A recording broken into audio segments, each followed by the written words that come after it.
Welcome to the Tech Egg. Don't get scrambled. Enjoy the video. You need to confirm capability first.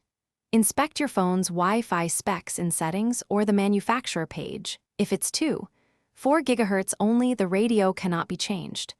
Once done, log into your router, enable 5 GHz, choose an SSID and channel, and set a secure password.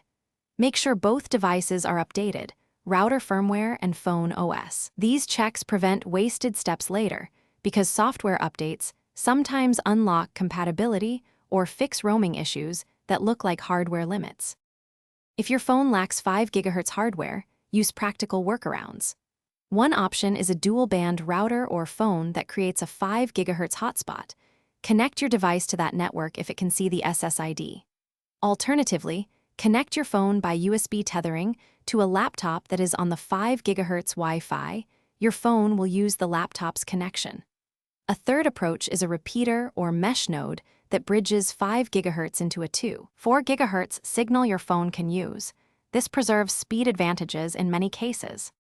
Complete the setup by testing real speeds and latency with a simple speed test app. 5 GHz shows higher throughput but less range, so move closer if performance drops. If you can't connect, reboot phone, router, and any bridging device, then re-enter the SSID and password. Make sure the 5 GHz channel is compatible with your region. If performance or compatibility still fails, plan a hardware upgrade. Replace the phone or add a compatible USB-C adapter or dual-band repeater for a permanent solution. Thanks for watching. Consider subscribing if I helped unscramble your problems.